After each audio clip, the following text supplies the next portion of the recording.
October 7, 2016, 9:51 a.m. Last updated, October 7, 2016, 9:51 a.m. when former longtime Fox News anchor Gretchen Carlson filed suit.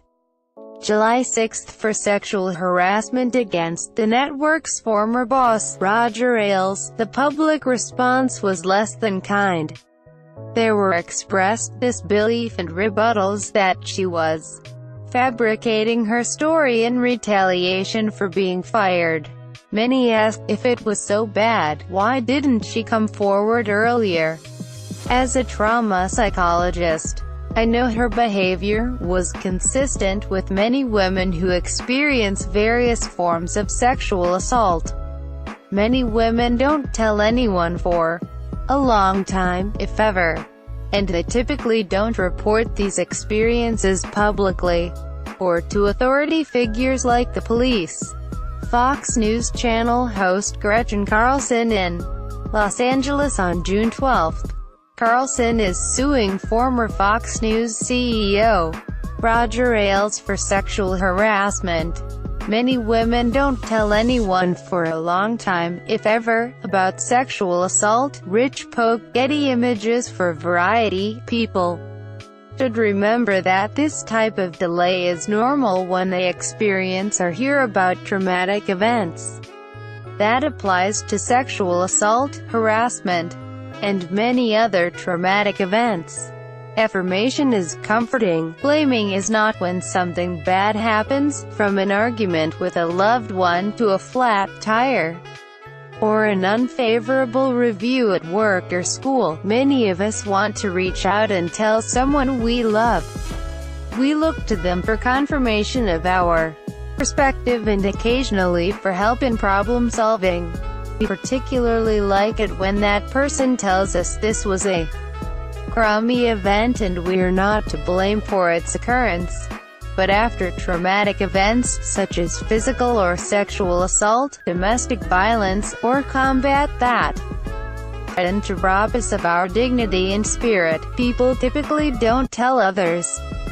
In fact, many trauma survivors either never speak to anyone about what happened to them or wait a very long time to do so.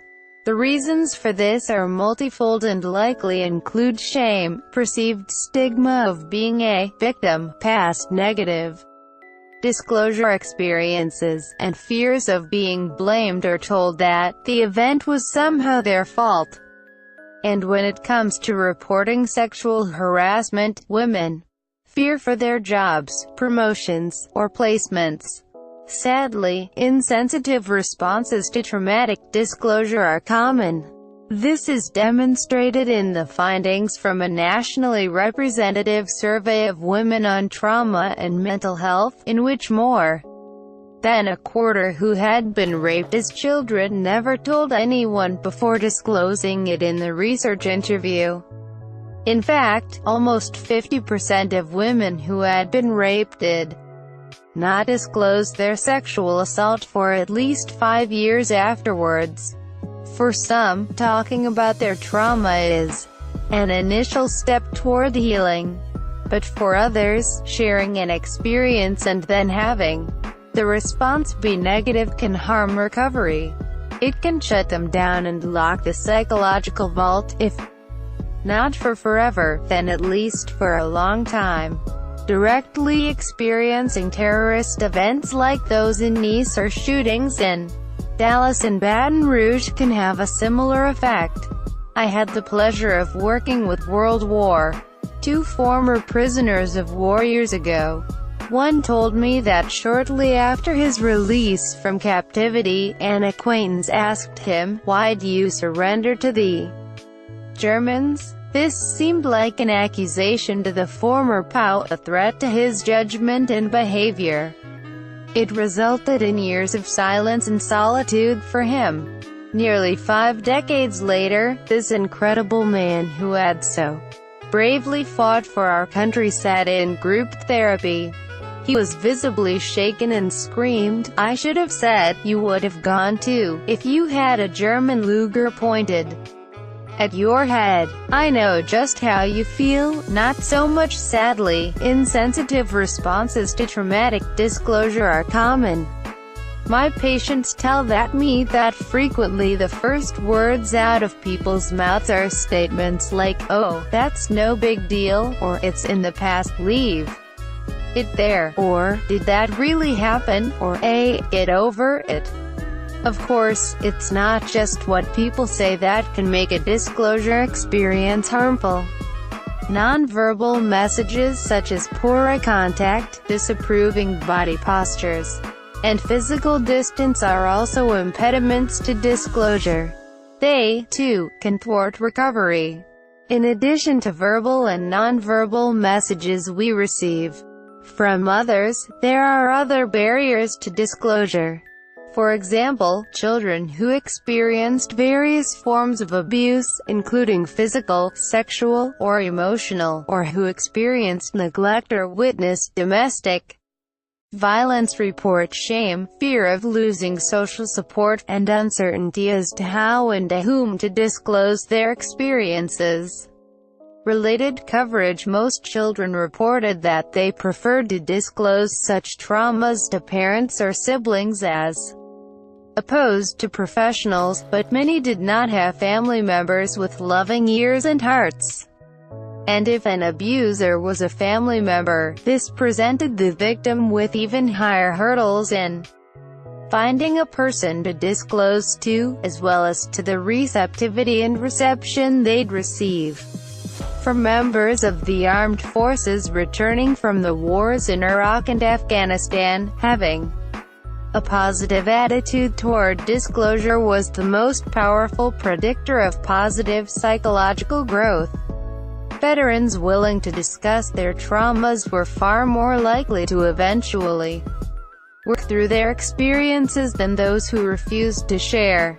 This reinforces what the field of trauma studies has known for a long time: there are physical and mental health benefits to supportive disclosure of trauma, even if these events had previously been disclosed.